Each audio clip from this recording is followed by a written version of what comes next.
Oh, what a difference a year makes. After a double-digit loss season in 2024, the 49ers notched their 10th win of 2025.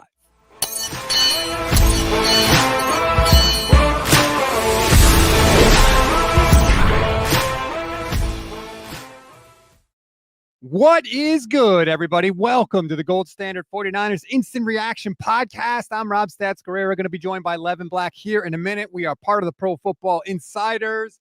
Victory Sunday for the San Francisco 49ers once again.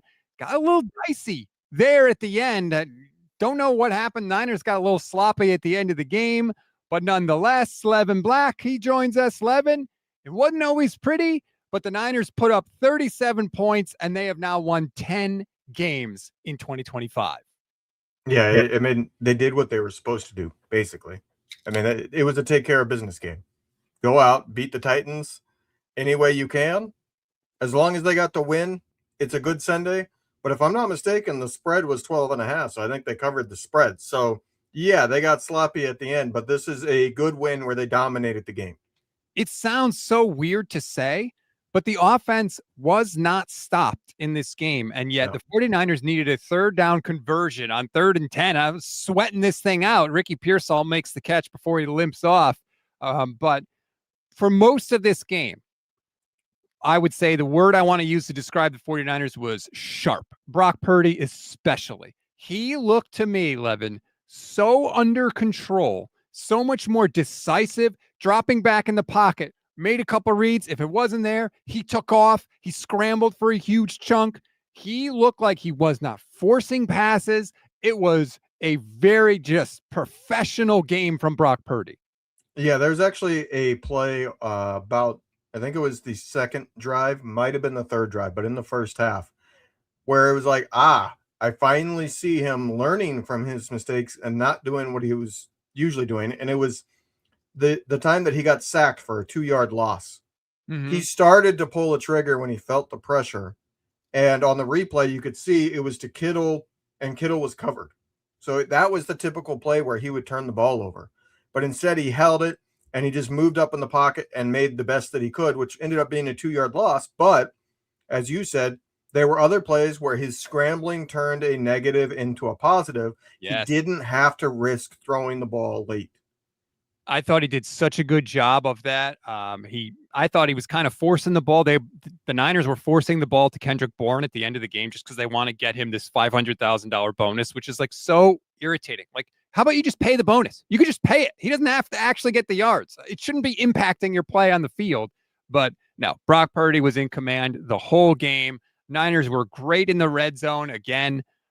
It was just on offense. Like, this is what we expected coming out of the bye week, right? Sharp. Kyle Shanahan is now 46-25 coming out of the bye week. He has won 6 of his last 7, I believe, immediately following the bye. Now, I know the Niners didn't get any help from anybody anywhere else on the damn slate of games, but nonetheless, they at least handled their business. Yeah, I mean, Purdy looks good. The Niners are peaking, I think, right now on offense, and that's what's going to carry them.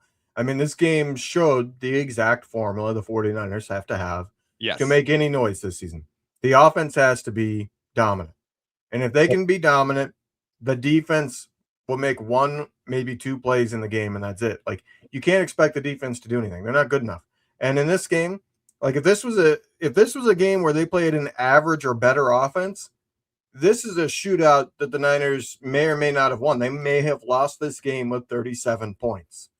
But as is, they won because they played the Tennessee Titans. Cam Ward missed a throw. There was a critical drop at one point. Like, they were making the mistakes that bad teams make. That's why it wasn't a close game. But the Niners are now averaging 31 points in the 4 games since Purdy returned. Like, that, the offense is clicking, and that means that they're going to be hard to beat. And that's kind of what I take from this game, that the offense is truly clicking. So even if the defense is bad, all that does is even out what the offense is doing, and to where it's still a toss-up and the Niners still have a chance to win. At Jason 49er77, thanks for the super chat, says 2023 Brock Purdy has returned. He certainly played much, much better recently. Chris Waddell, thank you very much for the super chat. Miss you, Chris. I feel like you haven't been around. Appreciate you hopping in once again. Good thing no one wants to help us with the NFC West. Ugh, I still believe someone's tipping off run plays. Just seems like the other teams are all over every run. I'm tired of it. Happy win, though. I will say this, Levin. This, to me, felt like the first game where it was not a Christian McCaffrey-centric game plan. To me, it was Brock and Kittle and Pearsall and Jennings. Like, it did not look like Christian McCaffrey, like the offense was running through him. And by the way, your hot take looks genius. They don't throw the ball to Christian McCaffrey anymore. Only one target in the game for 14 yards. This, to me, looked like a Brock and the passing game first type of game plan. Yeah, I think they've gone to the teams are keen on Christian McCaffrey, so we're going to use him as a decoy. I mean, they came out with play action pass after play action pass on the first couple drives. They were using Christian McCaffrey as a decoy because teams know that they're wanting to go to him. I mean, he doesn't just lead the league in touches.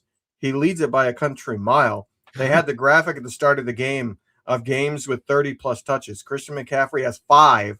The rest of the NFL combined has 5.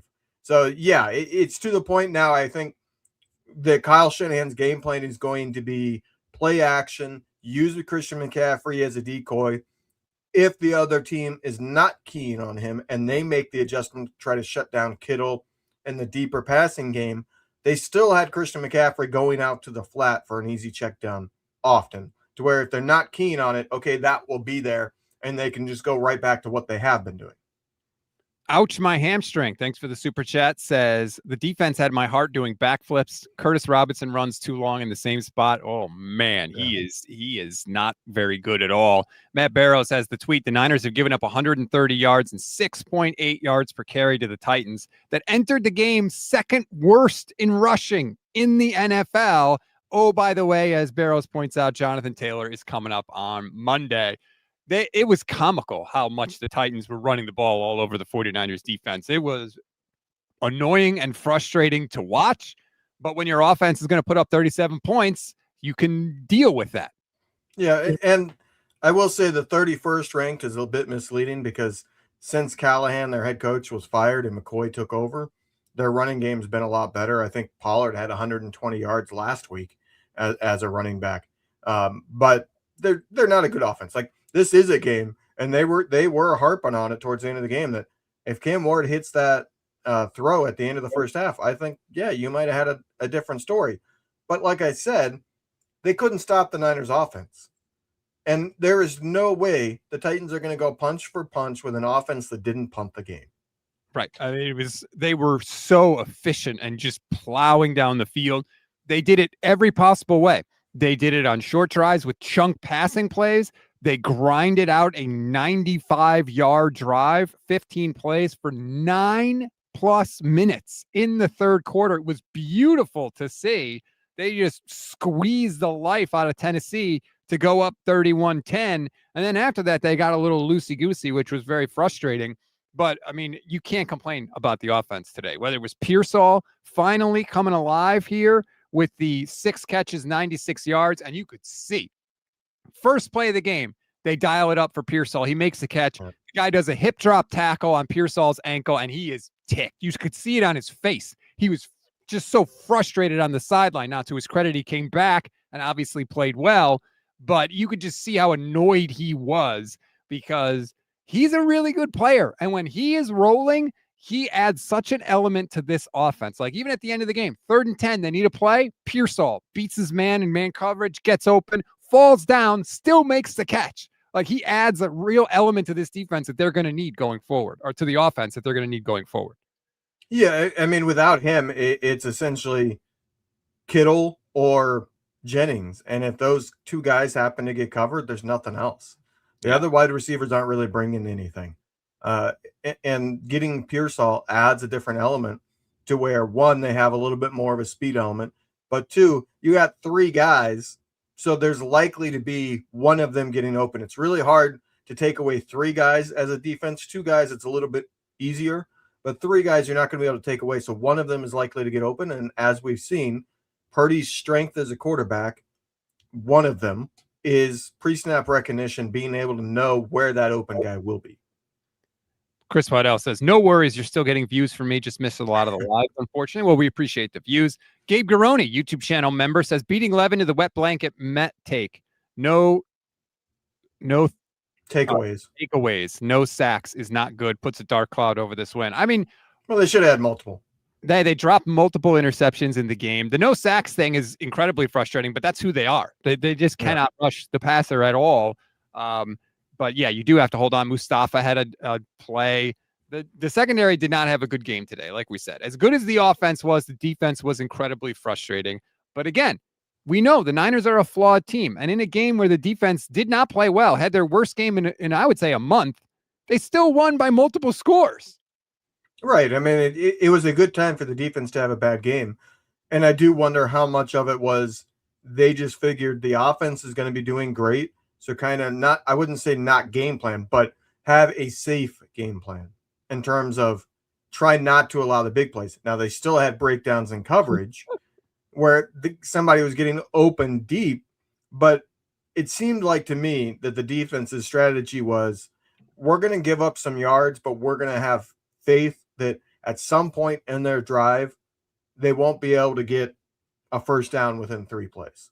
You know what I mean? It was kind of like, we're going to try to play this bend, but not break defense, and that will be good enough. And luckily today it was. Marco says, good morning from Germany. Thank you, Marco. Love going international on the program. Antonio says, which position on defense are you two trying out for? I think I can get the cornerback too. That was like the frustrating thing about the defense. So like the Titans are driving before the half and they run a double move on the outside and Renardo Green is jumping the double move. Like, dude, there's like no time left. What are you jumping a double move for? The only way they can hurt you is if they throw it deep. And he got bailed out. It was just shocking to see that after a bye, that was the defensive performance they put forward. But again, I'm trying to stay positive. They gave up 24 points. The Niners scored 37. So I'm not going to complain too much, but they're going to have to be, well, we could say this. Going forward, they're going to have to be better for sure. Yeah. And let's talk a little bit about the playoff picture. Because the playoff picture, yes, the Rams won. I would have preferred them to lose for obvious reasons. Well, but them winning all but punches the 49ers playoff ticket. Because as it sits now, the Niners have to lose out. They got to lose all 3 games, and either the Lions, the Cowboys, or both of the NFC South teams have to win out. Like they got to have 2 out of those 4, one of them being NFC South, win out. That's not happening. The Cowboys aren't winning out. The Lions are the team that's probably most likely to win out. But the thing is, to add even more likelihood to the Niners making the playoffs, if the Lions win out, that means they give the Bears a loss. Right. So then the Bears would have to win their 2 other games. And if the Bears win their 2 other games, one of them is against Green Bay, which would mean then Green Bay has to win their other 2 games. So the likelihood that the Niners make the playoffs, I would say, is 98, 99% now. Matthew McBride says, Colts, Bears, and Seahawks all will be tough games. If we execute like we did today on offense, I like our chances. That's the thing. If they execute on offense the way they did today, they could beat anybody, period. Yeah. Like Broncos, Patriot, anybody. Here are the standings in the NFC as of right now. The Rams won today. They're the 1 seed at 11-3. Chicago is at 10-4. They are the 2 seed. Philly won today because the Raiders, the Raiders are so bad.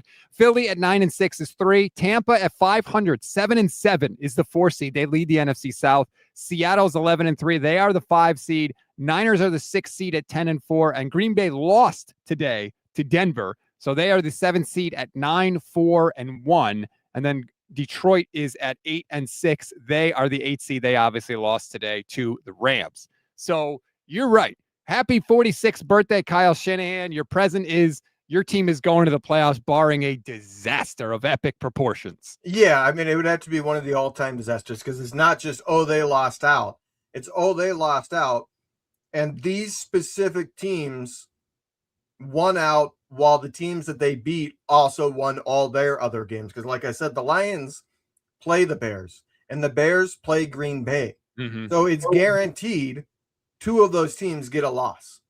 Either the Bears lose both, to which point they're out of it, or the Bears split those and one of the other teams also had a loss, or the Bears win both and both Green Bay and the Lions got a loss. If the Lions lose one more game, they're out. The Niners take it as punch because the thing is, thinking about it, I'm not sure the NFC South. Carolina did end up losing today, right? I know I it was believe the tied Saints, last I saw, but they Saints, have the Saints won. I think the Saints hit a game-winning field goal, if I'm not Okay, mistaken. so that means the NFC South scenario is out, because that means the Panthers are 3 games back. Even if they win out and Tampa wins out, Tampa wins the division. Carolina's the wild card team, and the Niners have the tiebreak because they beat them head to head. So the only option now for the Niners to miss the playoffs are the Cowboys winning out and the Niners losing out, or somebody from the NFC North. Let's hope we don't get to that. By the way, not 49ers related, but it's official. Patrick Mahomes did tear his ACL in the Chiefs' loss to the Chargers. Look, that sucks, man. I get it. We all hate Patrick Mahomes and the Chiefs. I get it. I don't root for it. Yeah. Anybody to get hurt ever. The NFL was better when Patrick Mahomes is in it and healthy and playing. And he tore his ACL. Obviously, that's devastating for the Chiefs, who were officially eliminated from playoff contention today. Sorry. I mean, I could talk a whole hour about the implications of that for the Chiefs. The Chiefs were eliminated. I'm going to celebrate that they're eliminated from the playoffs. I'm not celebrating the Mahomes injury, but with that injury coming at this point, it's likely he misses significant time next season, which puts their likelihood of contending next season up in the air. Plus, the bigger implication, I think, is if you're Travis Kelce, even if you want to return for one season, you're not returning with Patrick Mahomes as, you know what I mean? Like that's kind of the indirect thing that could happen because of that Mahomes injury. Let's talk about this. Josh Dubow of the AP. The 49ers clinch a playoff spot with one more win. So there you go. That's what we need to be focusing on. We are not focusing on the Kansas City Chiefs or anybody else. We're focusing on the 49ers have 10 wins a year after losing 10 games when they lost Brock Purdy for a chunk of the season. They lost Fred Warner. They lost Nick Bosa. You know the names. You know the injuries. Right. By the way, did you see Fred Warner on the field? No crutches. I didn't see him on the field, no. No crutches, no scooter, no walking boot for Fred Warner. He's sleeping in a hyperbaric chamber. He just had the comment the other day about whether or not he could come back, and he said, I don't know. I'm just saying. Step one, get to the playoffs. You probably have to win at least one playoff game, I think, before it even becomes a realistic possibility. But it's there. The first step for us now that this game is over is perhaps the best matchup there's ever been on Thursday Night Football. Right. Rams Seahawks this week. Rams Seahawks. And as dirty as it's going to feel, every single 49ers fan should be rooting for the Rams? No, the Seahawks. Why? If the Seahawks win that game, the Niners control their own destiny for the division. Because if the Seahawks win, the Rams fall behind the 49ers. Now, if the 49ers beat the Seahawks in the final week, they win the division. Right. If the Rams win that game, they got two kind of cupcakes to finish the season. They're probably not losing, which means the Niners can't get the division. But the Niners would move up to the 5 seed. Yeah, well, they're going to move up to the 5 seed no matter what. Whatever team loses that game falls behind the 49ers. That's true, yeah. But the Seahawks losing means the Niners control their own destiny for winning that division, which, as it stands right now, would be the 1 seed. Now, obviously, if all teams lose, Green Bay is technically jumping back up to the – Green Bay lost. So, yeah, as long as the Seahawks beat the Rams, the Niners control their own destiny, not just for the division, but for the number 1 overall seed and the first-round bye. I'm not sure about because the Niners would – if the Rams win on Thursday – the Rams would be 4-1 in the NFC West. That's if the Rams lose is what we're rooting for. Right. Oh, I see. Yes. Okay. Yeah. Sorry. Now, all right. We've already established if the Rams lose a single game. Yeah. Because we went through this before a couple of weeks ago. If the Rams lose a single game, the Niners have the tie breaks on them. Let's get to some more comments here. Ouch, my hamstring says, cool set of the day. Did you hear the commentary say the Niners have more 10-win seasons than any team since the 80s? That's cool. I would like more championships, though. For like a 10-win season is nice, but let's get to some championships. Anthony Nagatani says, Niners can't stop the run. Stoke, they're overachieving. Levens, but they will be bounced quickly. Kyler should be... What? I don't understand this comment. Kyler should be coach of the year. Kyle should be coach of the Kyle year. should be coach of I the don't year. know what the Evans, but they'll be Yeah. bounced quickly. Well, thank you for the donation, Anthony. Nonetheless, Kyle should be coach of the year. He'll never win it, though. Joe says Darnold almost biffing it to Rivers today was very funny. A little less funny when I started thinking about this Niners defense come Monday. Look, they know they weren't good. They know they need to get better. Maybe this is the best possible scenario for the Niners. It's a wake-up call. Don't forget, Jordan Elliott was a late scratch in this game. He's been playing very well for them, too. I think they definitely missed him today for sure. But look, they won the game. They won the game by double digits. The Niners have more wins by double digits than anybody since week 7, which is crazy to say, but it's true. Yeah. And I see Brisbee Life with the comment reminding me, I was going to bring that up. I almost texted you. Did you see, not that we root for him, so don't get me wrong, but did you see Michael Parsons' injury? I didn't see it, but I saw he had a non-contact injury where he went down. And he was pass rushing, running by himself, not touched. And just as he was about to get to the quarterback, he jumped up in the air and grabbed his knee and went to the ground. So that is, it may not be, but I would say that it's a very likely ACL. And they ruled him out immediately. And they ruled him out, but he walked off on his own power. And that's usually the telltale sign. If he can walk off on his own power, but is ruled out immediately after grabbing his knee, it's usually an ACL. Yeah, the walking off is like, don't be encouraged by that. That doesn't say anything. Bosa walked off too. Con JKJ says over under on Juwan getting 10 touchdowns this year. He may. He's been the constant in this wide receiver. He got 7? I think so. I don't care what Juwan Jennings does the rest of the way. I don't want the Niners to pay to re-sign him, but he has been in the red zone, especially this year. He has been a solid target for them. It will be interesting to see. I mean, I did have that thought with the Brandon Aiyuk news of, I guess, was it late last night? Maybe that it broke. I don't remember if it was late last night or when I woke up, if I woke up to it. But with the Aiyuk being, 0% chance he returns, not that I thought it was likely. I do wonder with Pearsall having constant things like we mentioned already, even in this game, do they say, if we can get Jennings back on a medium tier deal, I'm talking something along the lines of what he signed, instead of 1 year, $20 million like he wanted, more like a 2 year, $20 million, where you're paying him $10 million a year. I feel like they probably do because there's too little depth there. And Watkins is not emerging. I guess Cowling is still hurt, but he's always hurt. So, it's not like you're sitting there with, this young guy that you think next year could step up into a bigger role and truly be starting caliber. So, do you really want to go into the offseason with, we got Pearsall and a whole bunch of unknown behind him? I don't think so. It's a thing. That's going to be a thing that the Niners are going to have to consider moving forward. By the way,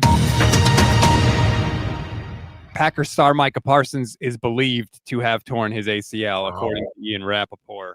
Major injuries today. That changes a ton in the NFC because their defense is mediocre, and without him, look, the more stuff that happens, the more I say the Niners got a puncher's chance, man. The Niners have a puncher's chance. And when Warner went down and Bosa went down, I was like, the season is over. I was wrong. I was dead wrong. And the more we have gone along, especially in the NFC, I feel like things keep happening. And it's like, well, you know what? Maybe we do got a shot here. Maybe we do. Right. There's a flip side to the we could all be dead on Sunday, Kyle take. Right. The flip side is everybody could get hurt, and the Niners are still sitting there at 10-4 playing for the first overall seed. How big would that bye week be? Because if you think about it, I think Fred Warner coming back for the wild card is possible, but less likely than likely. But if they get that bye week, I think it's likely Fred Warner is ready by division. Yeah, it's a fair question. I mean, God knows he's doing everything he can. He is doing everything he can. Sierra is in San Fran, says, when I'm stressed, I cook while I watch. Can you come to my house, please? Says, didn't think I'd meal prep the whole week during that one. If Ricky can stay healthy, he will be dangerous. Yeah, he's got to fight this stuff off, man. And I love that he came back in the game. And he didn't just come back in the game. He was great. He played really well in the game. I was a little disappointed to still see him up 21 points, and then he limped off again. So I hope he didn't make it worse than whatever he has, probably a sprained ankle. Yeah. Would be the likely bet. But yeah, when the Niners got up 21, I was thinking, all right, I don't want to see Christian McCaffrey and I don't want to see Pearsall. Chris Waddell says we need Seattle to beat the Rams next week, and then we beat Seattle in week 17 with winning against the Colts and the Bears. We are the 1 seed. It is insane to me that we are even talking about this as a realistic possibility in week 15. How is Kyle Shanahan not the coach of the? It's insane. They're going to give it to Mike Vrabel with New England, but it's like, I get it. No one expected them to do that, but who expected the 49ers to be playing for the freaking 1 seed when they lost all those people? It's comical. Soak it in, because this next week game slate, I don't think you can get better for primetime if you're a Niners fan, because you got Thursday is Seahawks and Rams. Saturday night, yes, Saturday night is the Bears-Packers game. You then have Sunday of all the other games, and if I'm not mistaken, the Niners play Monday. Right. So, like, you got 3 marquee night games that have massive playoff implications for the 49ers. Sierra is in San Fran says, you're late on his podcast, Real Ones. Fred said he's back in the weight room doing squats. I'm not late, Sierra. In fact, here it is. Now to where I'm out of the training room in terms of my, doing all my rehab stuff. I'll get in, I'll do the underwater treadmill to get things loosened up. And then we're out to the weight room, man. We're out there. We're getting the lifts in now, upper and lower body stuff. It's all about getting that range of motion back in the ankle, getting in building strength within that range, of course, and doing some small stuff on the field, sled walks, sled pushes, all sorts of stuff, just to start getting things back going, man. So it's a really exciting time. Like I said, man, I'm ecstatic about where it's at. So there you go. And if you're wondering, Fred also answered, could he come back? Chatters on the internet and around everywhere. Everybody asks, hey, is Fred gonna make it back for playoffs? Fred gonna make it back for... Hey, I guess time will tell. Never say never. That little evil laugh at the end. And like this comment says, watch T.O. play on a broken leg. I believe Fred can play if we get that bye week. The man played on a broken ankle all last year and still was an all-pro. He's going to come back. He'll try. The question is he can he be there for wild card if the 49ers have to play? Or is it the Niners need to win a wild card game without Fred Warner, with the implication that they will get Fred Warner back for divisional? Because we'll know by then. Yeah. You know what I mean? Like, we'll know because his window will be opened. I'm guessing his window. I don't know if the window changes for playoffs. I don't know why it would. But if it doesn't, then they will probably open his window after the 17th game, after week 18. They'll open his window, which then gives them, all right, wild card, division round, championship Sunday. Look, you're telling me that they're going to give it a shot, but we got to clean. We're getting ahead of ourselves a little bit. I know. But this is a good win. Again, 49ers get their 10th win of the season. Hooray. Kyle Shanahan wins on his birthday. By the way, there's over 1,000 people watching right now. Thank you so much. Please like this video, subscribe to the channel, leave a comment with who gets your game ball. We'll talk about that as well. But if this is your first time checking us out, please subscribe. We're live after every single game. We're live every single weekday here with you. We do a film breakdown on Thursdays. Please give us a chance. I promise you, you will like what you see, just like we have liked what we've seen from the 49ers in this stretch here. And we talked about it forever.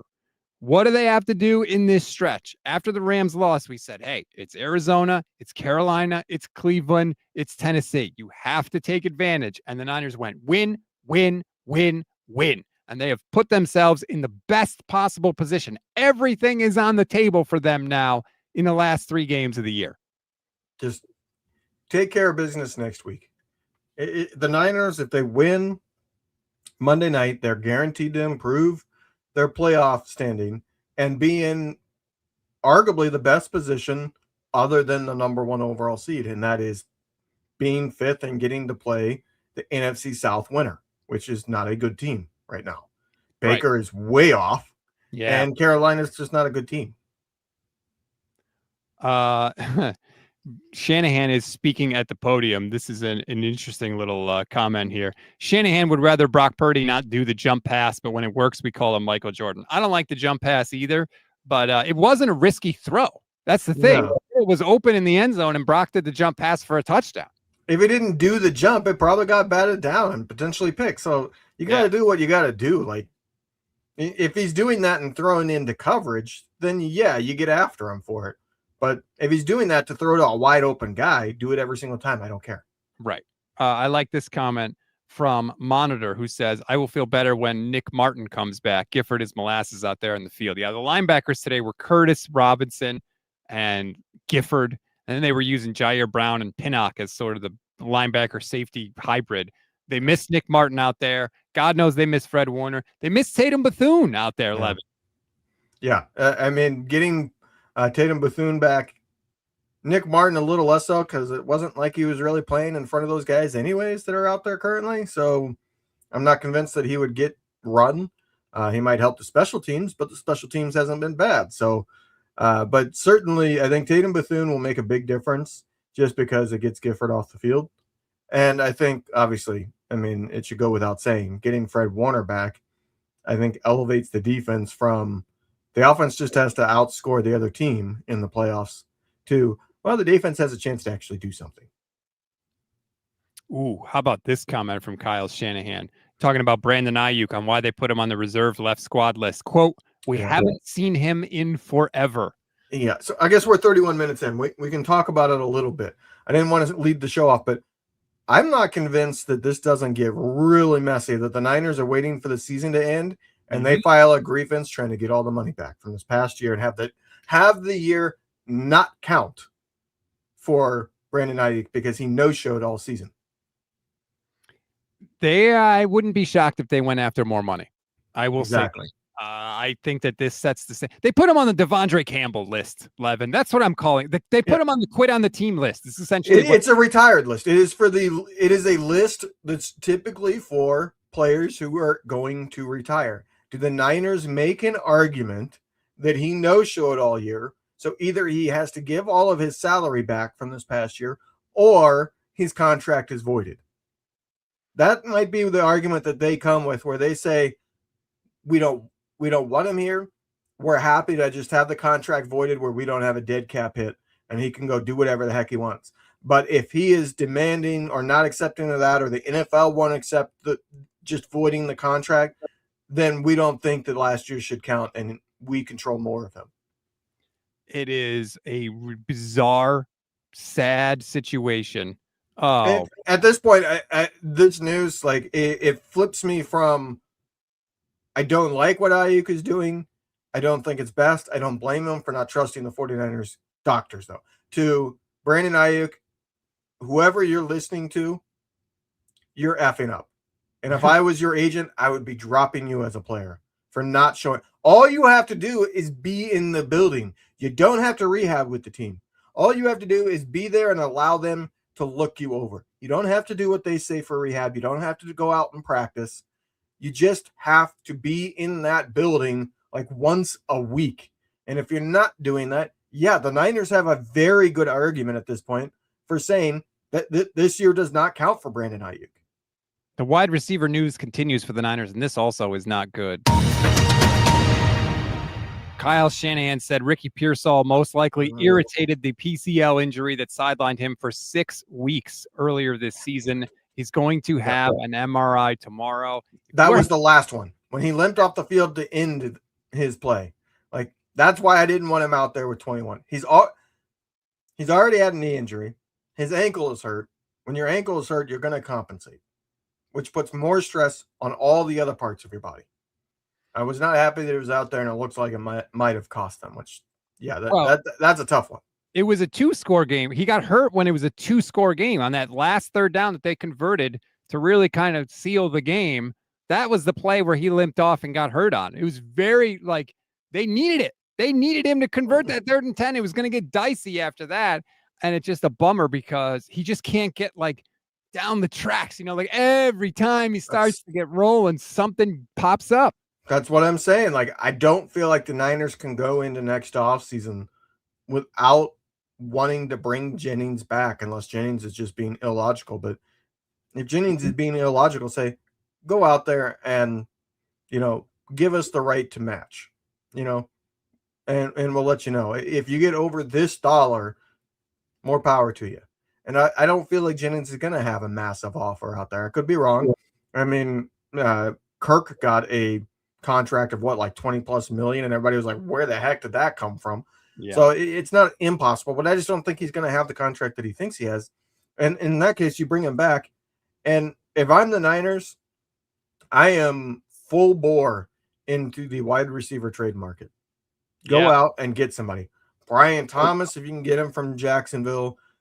There's rumors of Justin Jefferson. I would be willing to trade the first round pick plus for Justin Jefferson. Like, I would be going to try to get I would be wanting somebody that you know what I mean? Instead of saying, all right, our wide receiver room is incredibly thin, let's use the first round pick on wide receiver. I would rather use that pick to go get a guy that can produce.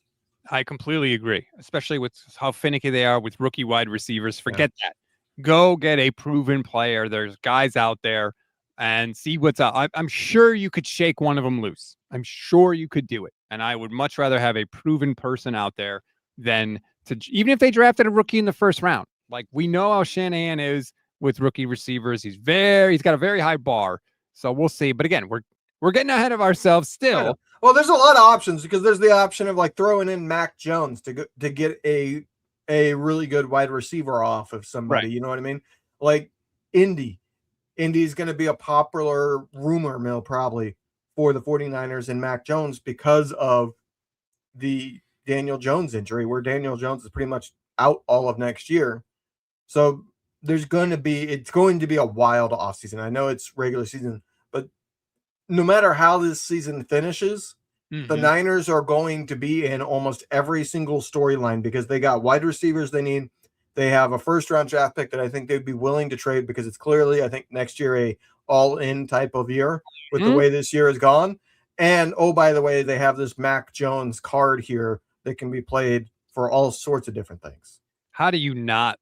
I mean, look at where the team is this year, and then if they get some guys back next year, it better be an all-in year. Ouch, my hamstring, says, what's up with Eric Kendricks? He needs to replace one of our crappy linebackers. He hasn't played all year, so he's got to get into football shape. Plus, I think he had a little bit of a setback with a calf injury. So we'll see what happens with Eric Kendricks as well. Chris Waddell says, put this on a note somewhere. 100% 49ers will draft Elijah Surratt. I'd bet my life on it. Wow, that's really going on. I mean, put my life on who the 49ers would draft, but they love to draft wide receivers. They draft one like every friggin' year. So I wouldn't be shocked about that at all. But I just wouldn't put my life on any one person. I think the question, unless they make a trade, which they've never traded for a marquee wide receiver in the offseason. They did it once with Sanders, and I wouldn't say Sanders was they got a crazy number one wide receiver. He was a guy that helped elevate them. But that's because the wide receiver room was so bad. I mean, it's not like they traded a first-round pick to get him or anything like that. But barring that they do something they haven't done before, the Niners, it's a question not of do they draft a wide receiver, it's how high do they draft one, because it's all but guaranteed to be in the first 3 rounds and very likely to be first or second. Mike UA says, trade for Simmons as wide receiver. Dude gets wide open. Simmons. Why am I not? Simmons, who is Simmons? That's sarcasm. Simmons caught a touchdown today. Who, Simmons? The defensive lineman for Tennessee. Oh, Simmons. He caught a touchdown. I'm guessing that's sarcasm. I wasn't thinking of. I picked it up there, but yeah. Thank you, Mike. I wouldn't be against trading for him, but not for wide receiver. I'll say this, man. There are too many instances where the 49ers defense just flat out stops covering people. They just stop covering people. That's what pissed me off. There were 3 guys there, and I don't know if it's on Brown or not, but it certainly looked like it was on him because he was the one that was covering him. He got all the way to the sideline, and then he just stopped, and he looked up and saw the guy running away from him and put his hands up like, oh, hey, somebody else go cover this guy. It's like, you're covering space. You're not covering anybody. Run with him. You're not guarding anyone, dude. And he's not going to run away. He shouldn't be able to run away from you. He's a 340-pound defensive tackle, man. It was, yeah, there's just too many instances of that. Even today, they recovered. They get him in 1st and 20 after they had 2 penalties on 1 play, and then they give up a 34-yard touchdown because, whoops, 49ers secondary just completely loses track of anybody. It's bad, man. It happens at least once a game. And even in this stretch, when the defense has been playing well, a lot of times it hasn't hurt him because the guy will drop the ball or the quarterback will overthrow it like he overthrew Van Jefferson at one point, or they'll miss the field goal going into halftime like they did today, right? Where the Niners were going to give back 3 points and they missed the 50-yarder. Like, it happens too many times, and I get it. Robert Saleh is out there with players that aren't great, but it's one thing to physically get beat. It's another thing to mentally have coverage busts every single week.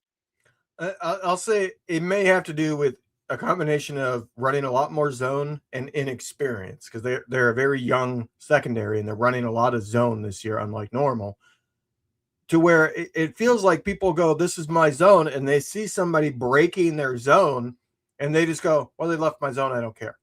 Instead of recognizing and knowing everybody else's zones on the defense to go, that guy's running to somewhere that nobody else is going to be covering. I need to stay with him and even leave my zone a little bit to stay with him. You know what I mean? It's a lack of being able to recognize the entire defense, and you're just fixated on your one spot, which young players are going to struggle with the broader picture of understanding everybody else's responsibilities in addition to their own. But I do want to throw this comment up here. Fab Fall says, per Adam Schefter, Sean McVay told reporters that Devontae Adams' hamstring didn't look good, and the wide receiver status for Thursday Night Football against the Seahawks is in doubt. That, like we said, we don't root for injuries, but it's not something that I'm upset about, because the Rams need to lose that game for the Niners to control their own destiny. That is, look, he is their number 1 red zone target. It's him. Him and Stafford have like a mind meld that's going. So again, like, we got to see how all this stuff plays out, because the longer this goes, the weirder the picture gets. Speaker 1984 says, good win, but we got to fix some stuff. I believe stuff is how you wanted that pronounced, so that's what I'm going with. Yeah, look, they weren't perfect defensively today. Offensively, they pretty much were perfect. I mean, we can go over the numbers. It was incredible. First 5 drives, they averaged 6.2 points because they had touchdown, field goal, touchdown. That was their first 5 drives. Yeah. You're not going to lose too many games if your first 5 drives result in 31 points. Like, I would bet, and maybe there is a game out there, but the amount of times the Niners have had 31 points on their first 5 drives, it might be the first time. And if somebody else has done it, I'm not sure that the Niners have ever scored 5 touchdowns on their first 5 drives. It's possible, but that might be the team record. Then they had the fumble, and then they went field goal. Which, by the way, I don't think it was a fumble. I was surprised. I think it was not enough, not a indisputable visual evidence to overturn, but it was super close. The ball went 30 yards down the field almost. Like, that's not a fumble. Well whatever. Also, like, look, we're 43 minutes into this now. Kyle Shanahan challenging the kneel down after the kickoff. What the hell were they doing on that? No, that was see, I knew you were going to bring that up. Setting a timeout on fire. Because he didn't need it. He's up 21 points. But there was a chance that it would get turned over, and if it did, it's a safety. So it had a massive amount of potential. It wasn't even close. No, look, the potential or the reward for getting it right is massive. The risk of getting it wrong was losing a timeout when you're up 21 points.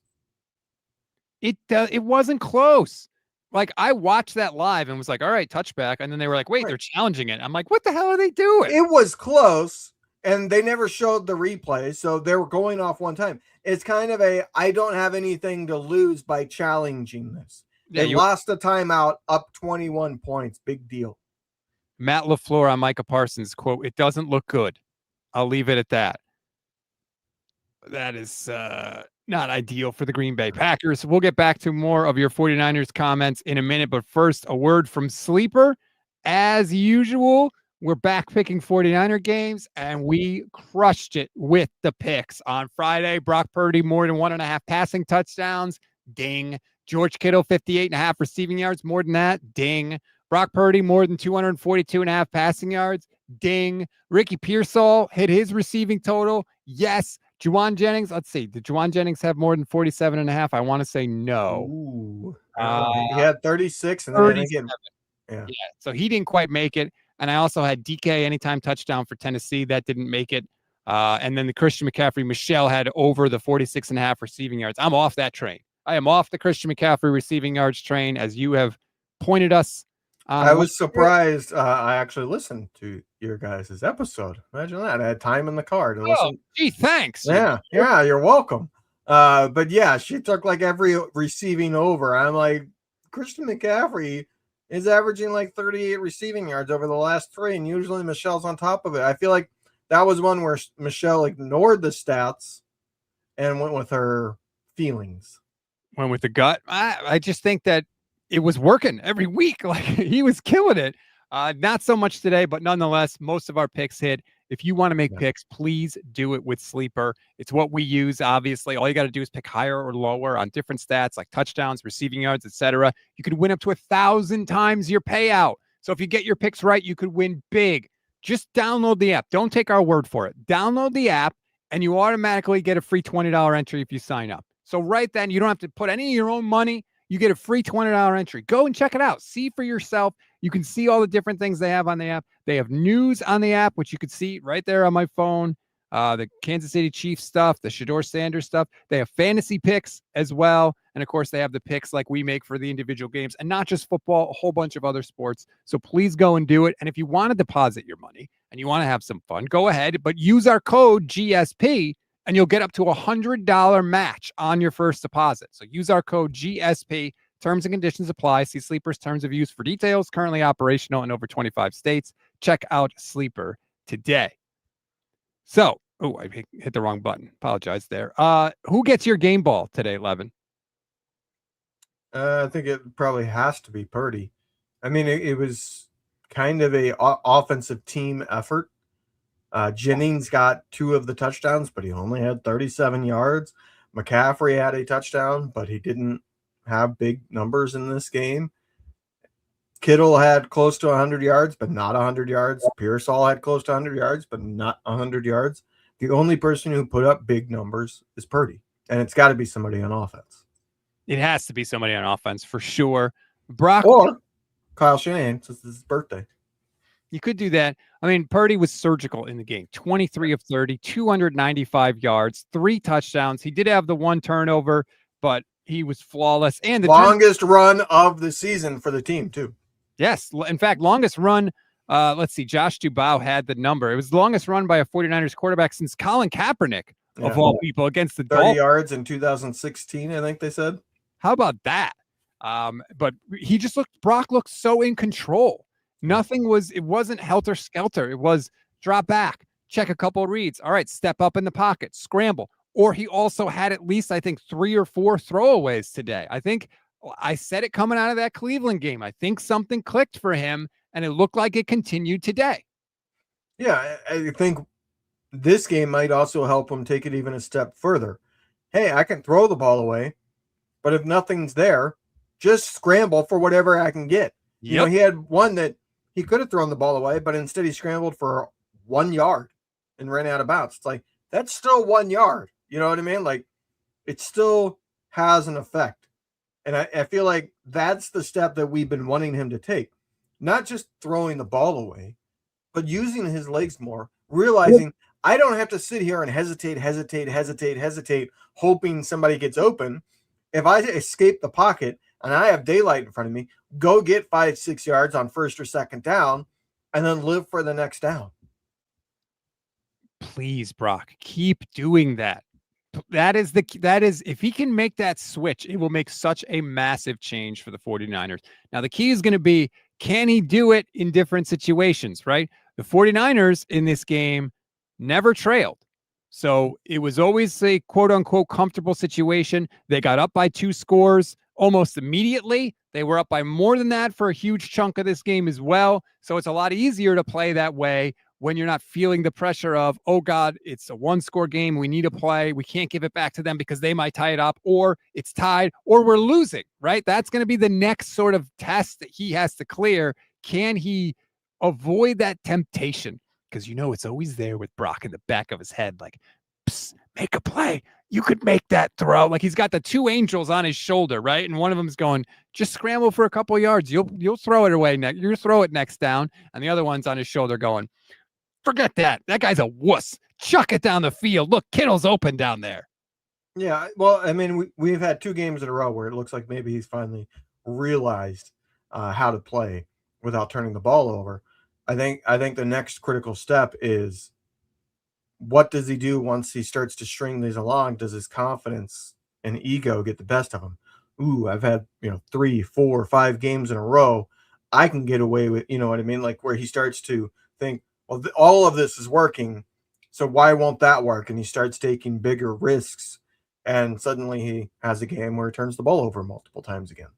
He's not going to do it. Don't even put that out in the universe, Levin. Khan JKJ says Brock was playing peekaboo with the ball on that 26-yard run. He actually apologized for that. I don't know if you saw it. So he scrambles, and then he kind of like jabs the ball at the Titans linebacker, and then he finds him after the play, and he's like, hey, man, my bad. I got a little crazy there. Yeah, I mean, not only are you showing up a guy for no reason, it was funny as a fan, but it's a needless risk. Right. You know what I mean? Like, there was... It was one of those things that in the moment he was playing backyard football, scrambling around, and he lost himself a little bit. Yeah, I think in that moment, like, I think you saw it because he said sorry to the guy and then immediately put his head down, and you saw the seriousness come back onto his face. So I think he knew, like, that was an unnecessary risk. A lot of things could happen.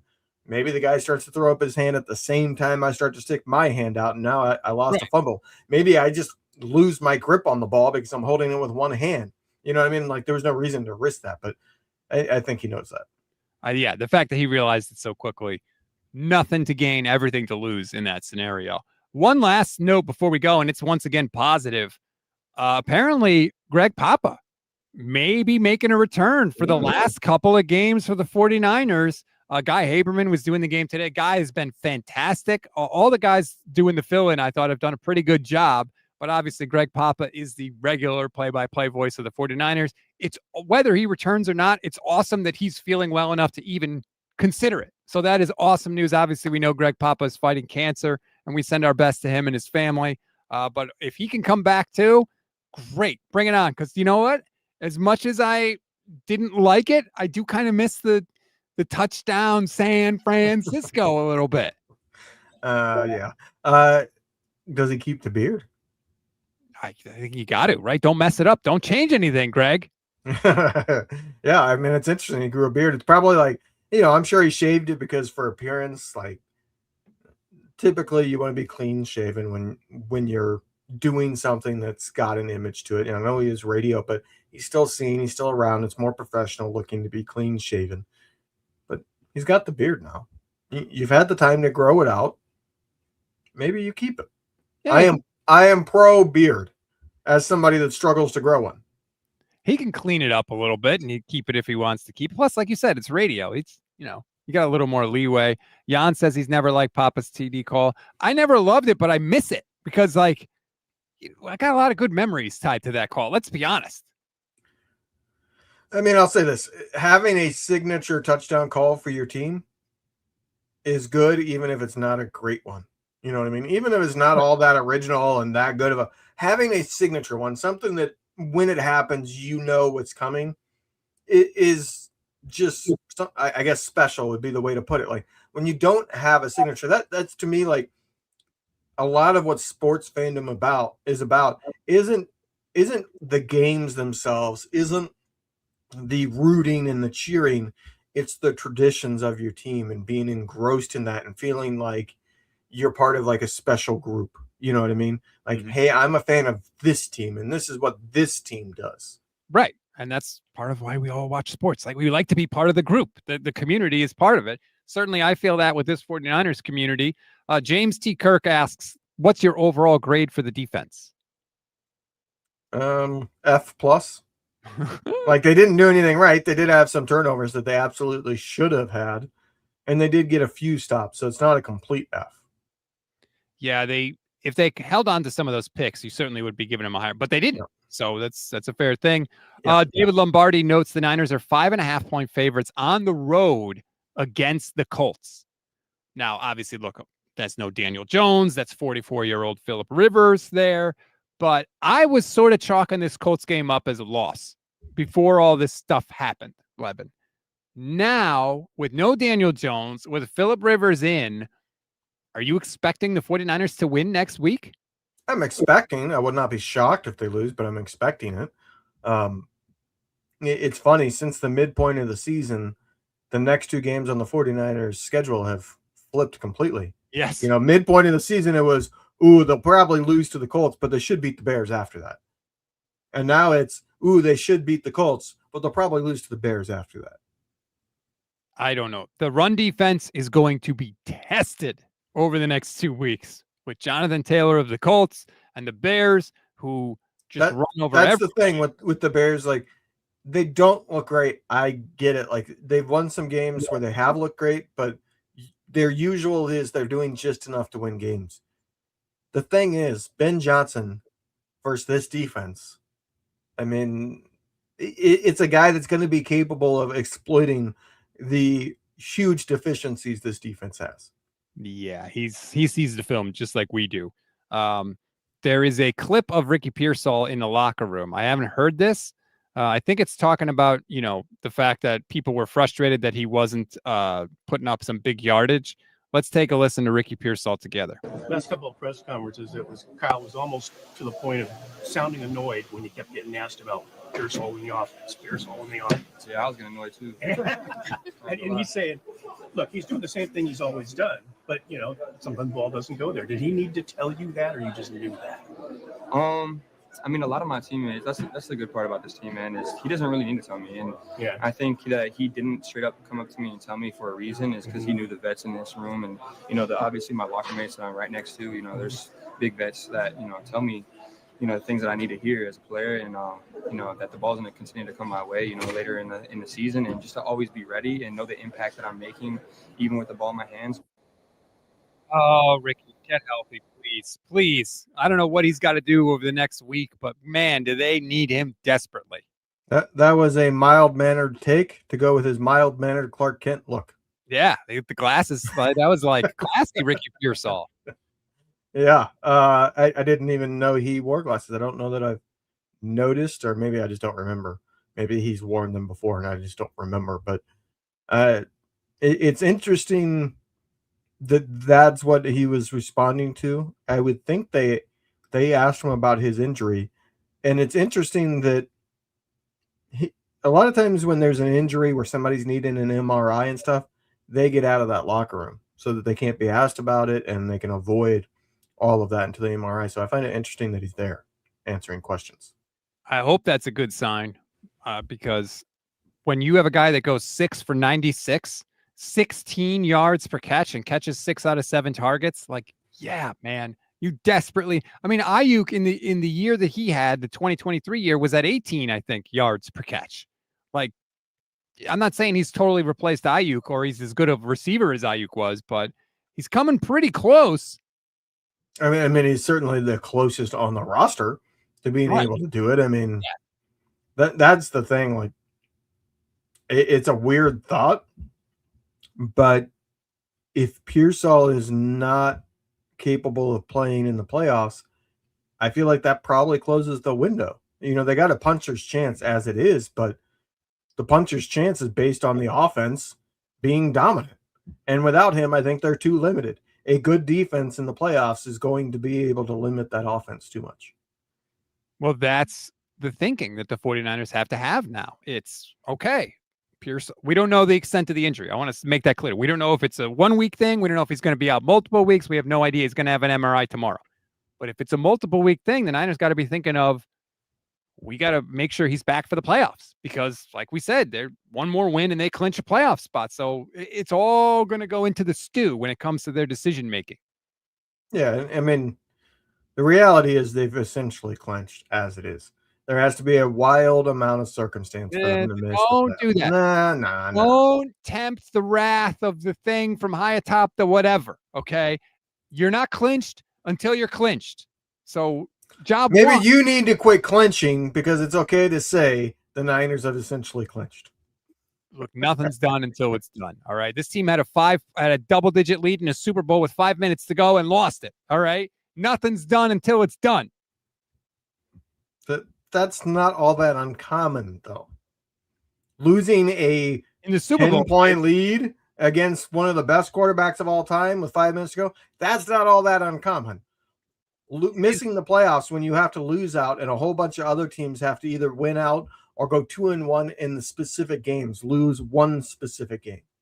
I get what you're saying. I'm picking up everything you're putting down. All I'm saying is, as long as it's possible for them to not be in the playoffs, I'm not going to count my chickens before they're hatched. It's looking really good. I think we can all agree. 10 wins this year after the disaster. Offense putting up 37 points. It's looking really good.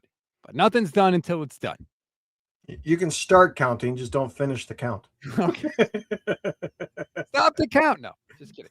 All right, that's going to do it for this edition of the show. Please, everybody, like this video, subscribe to the channel. There's over 1,000 people watching right now. Thank you so much. Again, if this is your first time checking us out, we're live every single weekday here on the show. We have different hosts, different days. Levin and I do a show together on Wednesdays. Please come back and check us out. I promise you, this is the best, most compelling, informed, objective, independent 49ers coverage you will find anywhere, and we'll prove it to you if you come back and give us more of your time. Levin, thank you as always. Enjoy the rest of your Victory Sunday and your Victory Monday tomorrow, baby. Go damn Niners.